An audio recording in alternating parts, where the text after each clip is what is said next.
Jim Carrey has threatened to sue a YouTuber who posted a video or reposted a video that featured fake flight logs of Jeffrey Epstein that had Jim Carrey as one of the people flying down to Jeffrey Epstein's sort of evil island down in the Caribbean. I'm Kevin Nooper. I'm an attorney at Nooper and Covey. And if you're a content creator or YouTube, you make videos or anything like that, you may want to watch this video to learn about how cease and desist letters work and what has sort of gone on with these lawsuit threats and what happened with all the sort of drama around this Jeffrey Epstein stuff.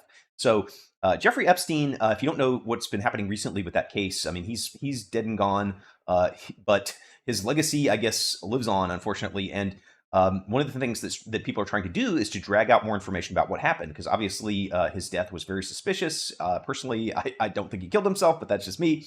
Very strange. Committed suicide allegedly in a cell after a lot of powerful people had been connected to him and a sort of ring of evil that he was involved in. And the documents that people are trying to get are sealed court records that for a long time had hidden from the public a lot of information about what had gone on. One of the records that recently came out earlier this year were the flight logs. So Jeffrey Epstein had this island down in the Caribbean where a lot of awful things were happening. He was, running a ring of, escorts who were underage, and was a lot of people were flying down there, and there was a lot of controversy about who was flying down there, who was involved in procuring sort of access to these minors from Jeffrey Epstein. Now, the flight logs came out earlier this year. The court released them, and so we can see those. I'm going to show you what they look like a little bit later in the video. But around the time when they were coming out, there was a video that I'm pretty sure these are fake. They look very fake. They do not look like the real flight logs when they actually came out. But it claimed that there were all these celebrities who had gone to the island and were listed on the flight logs. They really weren't. So these people, there's a lot of people kind of trying to profit off this or just have fun with it or whatever. Some people find that fun. And so this video is just like bump, bump, bump, bump, all these different celebrities saying they were on the log, they were on the log, they were on the log. Which would have been bad, obviously, because if you're flying down there, you're connected to Mr. Epstein in a kind of closer way, and that raises a lot of questions about why. Because people knew for a long time what he was doing. He was convicted. That was public that he had done stuff like this. He sort of got a slap on the wrist, a very unusual slap on the wrist, which is what leads to a lot of the controversy about this. And you could call them conspiracy theories. I'm not sure that all of them are, but because definitely some stuff was happening with him. And Epstein, so people want the flight logs. They want to see what's on them. People are obviously very curious about this. Now, this YouTuber named Vincent Briatore reposted this video. So he's not the one who made the flight log video, but he does kind of like a reaction video that got around 3 million views, where it's going through all these celebrities and he's just talking about it, and apparently believed that the video was real. I've looked at this. I don't think it's real. I don't think that the accusations against Jim Carrey that were made in the original video were real. But what did Jim Carrey do when he saw this video on YouTube that was kind of going viral? He sends what's called a cease and desist letter. So if you do YouTube videos long enough, or you can get one of these for anyone trying to claim that they have a reason to sue you. Sometimes that's copyright strikes, for example. Some people just do the YouTube system for those, but some people might send you a letter saying cease and desist. Cease and desist means stop it or else. Basically, it's like just a legal phrase that's like, you're going to stop, or I'm going to go sue you, and or do something else that's sort of a legal threat. And so he sent this to Vincent Briatore and said, basically, take down this video. You got 48 hours. If you don't take it down, I'm going to sue you, and I'm going to seek emotional distress damages and all the damages to my reputation and my loss of work and all this.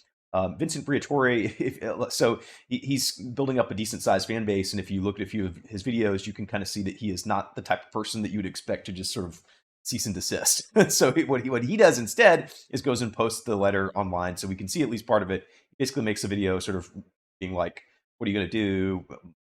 I'm kind of doubling down a little bit in terms of saying, like, I don't care, I'm going to keep the video up. And as of today, it's been around 3 months, and he still has the video up, and there still has not been a lawsuit. So how did these cease and desist letters work? I think this is very interesting for people who might get one, because you probably, or not, I won't say probably, but you certainly could over the course of your career, if you're doing content creation of any kind. A lot of people get very freaked out about them. One of the worst things I've seen, really, examples of these is from a documentary on HBO about the Theranos case. And there's a guy, Tyler Schultz is his name, who was like a whistleblower at Theranos about sort of their fake blood product. And this law firm goes around threatening him with suit, sends him a bunch of cease and desist letters. Never actually does it, but he spends $400,000 dealing with it, which was a terrible idea. His lawyer, I think, if that's true, that's what the documentary suggests. Then that is just an absolute overbilling scenario to deal with a letter or a series of letters or however many letters. If it doesn't get to a lawsuit, that's not worth it. But it can cost a lot to deal with them. And so let's look at the cease and desist letter here to see like what happened and what was sent to Mr. Briatore. This is the top part of the letter. I'll show you the body text in a minute. You can see it's from February 14th, 2023. Today is May 13th, 2023. So we are at 3 months out and nothing has happened. And despite Mr. Briatore, he says, so we can't see that part of the letter in what he posted, but he says he was told 48 hours, take the video down or else. And so obviously Jim Carrey, I could not find a lawsuit against Mr. Briatore from Jim Carrey. I searched around online and I probably would have been able to find it if it existed. Not 100% certain on that, but it seems unlikely, and especially unlikely because Mr. Briatore still has the video up on his YouTube channel, as well as several other videos kind of, going off about this. And you can see the very interesting part is that it says strictly confidential, not for publication or posting, in all bold and underlined. That is something you may see in a lot of cease and desist letters, and so you may be like, well, how can you see this if it's strictly confidential? Well, the answer is just saying that doesn't do anything. Lawyers sometimes in these, when they send one of these, they will put stuff like this. There's no legal reason, unless a court orders it. If a court orders it to be confidential, or if it does something called a protective order, and someone says, okay, under this protective order, which is a literal court order, this document is now confidential, then it's confidential. If you're just a random lawyer, you don't get to declare documents confidential. I can't just take a piece of paper and be like, no one is allowed to publish this. I'm not allowed to do that. I can make someone sign a contract, or I can't make them, but if they sign a contract saying I will keep it confidential, that's one thing. Some people sign non-disclosure agreements, so that could be a basis for that. If I if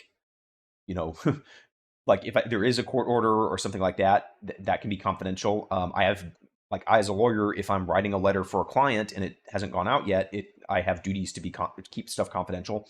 But if I'm a lawyer who sends a letter to some random guy that has no connection to Jim Carrey, Mr. Briatore's never dealt with them before, he's never signed an NDA, this means nothing. This is just on there to try to scare him into not doing what he did, which is go on the internet and start ranting about it. And so that's just something to know.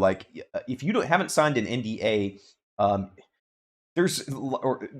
they can't just tell you not to put something on the internet just because they say so.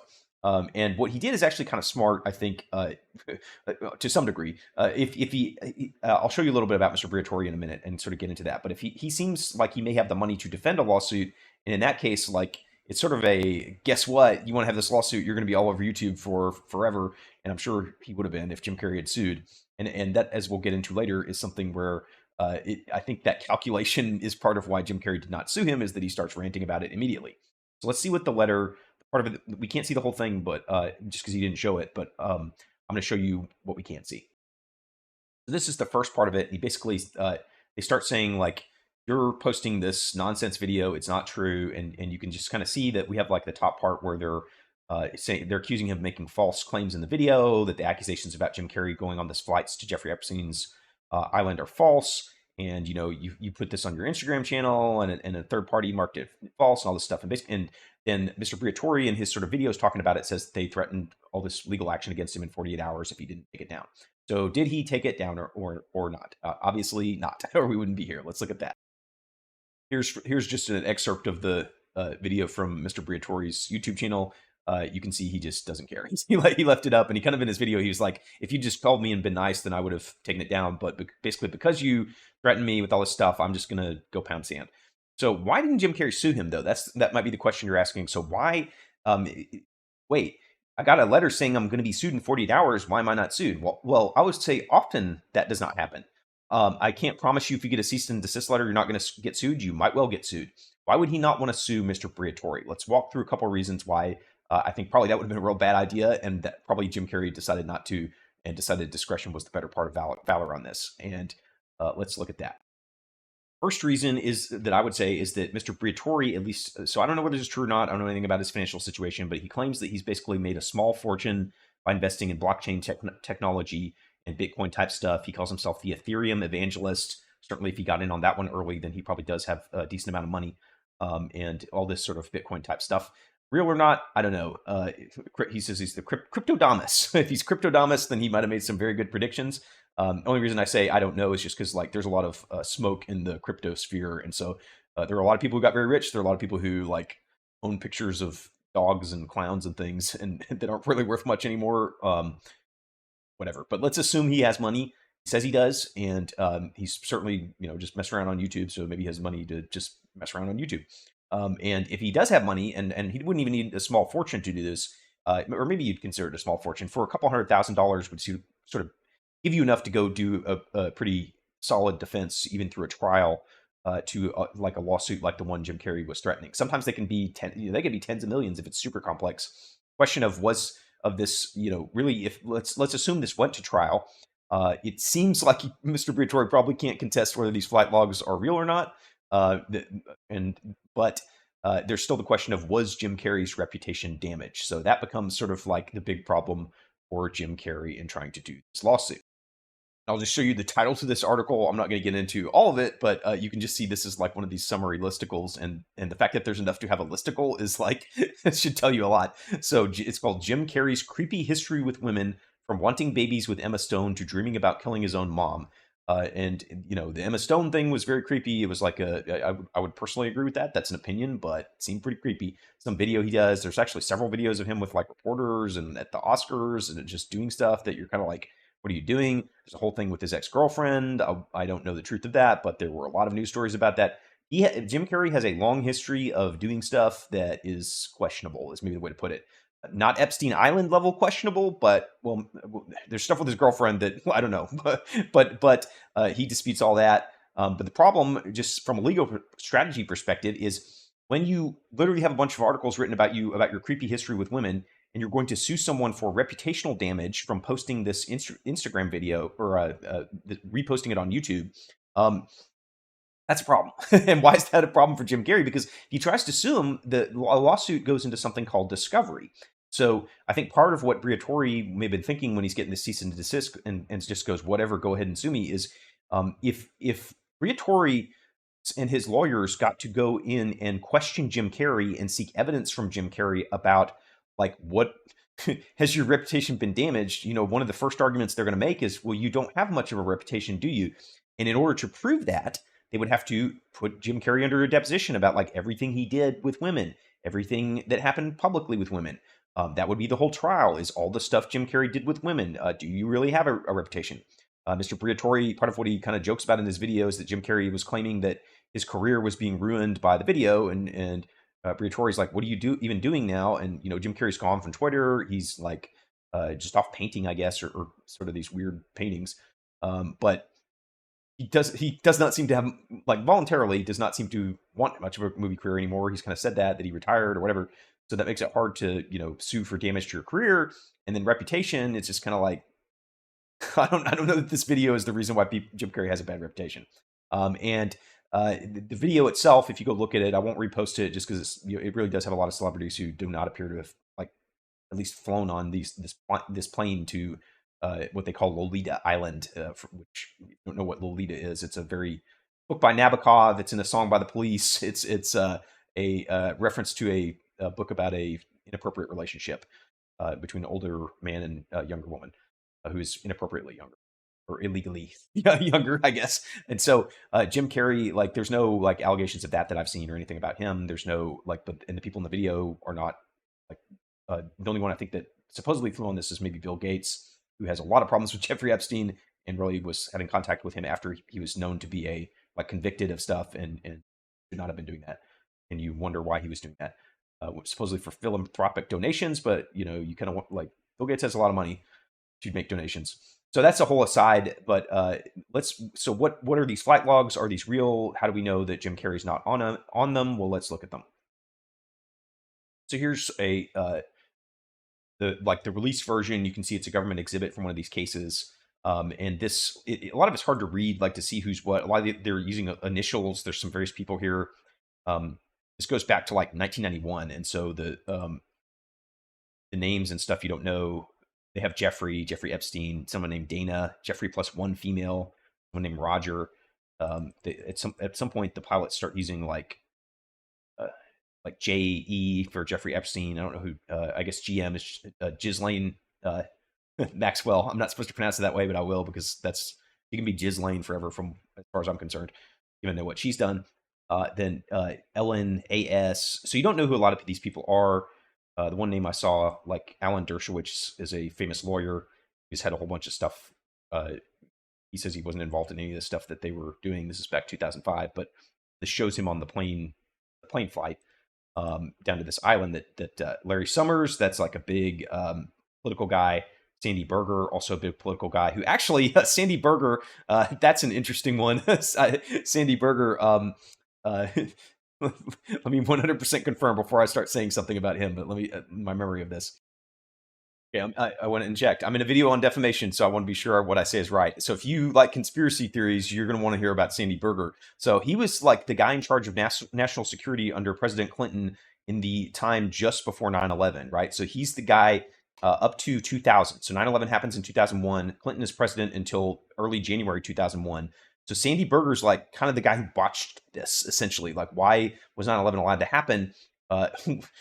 He's the one who like was sort of in charge of stopping terrorism. And Osama bin Laden was well known to everyone for a long time before then and was publicly saying, I'm going to go blow stuff up. But, you know, like what he did. Sandy Berger goes into, so after he's out of office, there's a commission to find out what happened with 9/11. Sandy Berger gets access to, using his sort of clout, to this archive of documents about 9/11. He goes in, accesses the documents, sticks them into his pants and his socks, like a bunch of documents and the documents are about what the government like was doing prior to 9/11, like trying to deal with terrorism. And then he hides them under a trailer, comes back later, gets them and takes them back to his own office.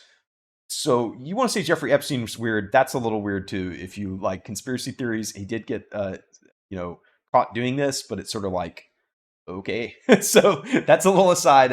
I actually just saw his name on here as I was doing the video, so I kind of had to go into that. It's a real long log. I haven't gone through all of it, but I've looked online, and it's pretty clear Jim Carrey's not listed on this. Other people who've looked at it have gone through it. So if there were a trial, Jim Carrey would have a pretty strong case that, like, hey, this is not true. Part of his problem, though, would be a third problem in addition to the ones we talked about, is that if you actually watch Briatore's video, it is like dun dun dun dun dun, like a bunch of celebrities in a row. They're all on there for maybe like a little second or two. So he's in there with this huge group of them, and it does make it sort of like he kind of all backfired on him to even send this letter, because if he just left it alone, like he would have been just in this crowd of like fake celebrity things. No one's really paying attention to it, or at least to hit like allegations about him that I could tell. And the only stories about him being involved in the Epstein plane flight are because he threatened to do this lawsuit. So it's called the Streisand effect. Whenever you make a legal threat or do a lawsuit, you bring attention to whatever you're suing about, because lawsuits are drama, lawsuits are conflict. That's why I've got this channel, because it's interesting, and people start paying attention whenever you start a fight with someone. And so when Jim Carrey starts threatening Briatore, he's like, everyone starts looking, going, oh, wow, what's going on over there? When before they sort of weren't paying attention at all. So the Streisand effect is from Barbara Streisand suing over the location of her house being revealed on Google Maps. And then all of a sudden, when the lawsuit was filed, she had like a million news stories showing her house and exactly where it was, when before it was just like on one little tiny page on the internet. So that is part of why probably this was a bad idea. If it had gone to trial, part of the reason I don't think Jim Carrey followed through on the threat, it was like kind of a fake, a bluff, is because of all these things. Like that would have been bad for him publicity wise. He would have had to sit through depositions, sit through a trial about all his past behavior. It would not have gone well. And so it looks like no lawsuit's going to happen. Like Briatore's off the hook. He's still got the video up. Jim Carrey could still theoretically sue as long as the thing's up there. Will he do it? I would say it's probably not smart to do it. Just let it die and let it go, because the logs are out. It seems pretty clear to everybody that he's not on it. I think hopefully more of the Epstein documents come out so we can find out who has been involved in this and who, the kind of people that I think we should know about. I think we should know about what went on with the Epstein case, because that's real weird too. So we'll see. But if you want to see more videos like this, learn more about this type of cease and desist stuff, or just general stuff, because a lot of my videos are things you may want to know about as a YouTuber. If you're watching a YouTuber getting threatened or sued, that could happen to you. You got to know the law about that if you're going to create content. Hit the subscribe button, you can see more, or hit one of these other in-screen videos, and you can go watch something else about some random celebrity drama.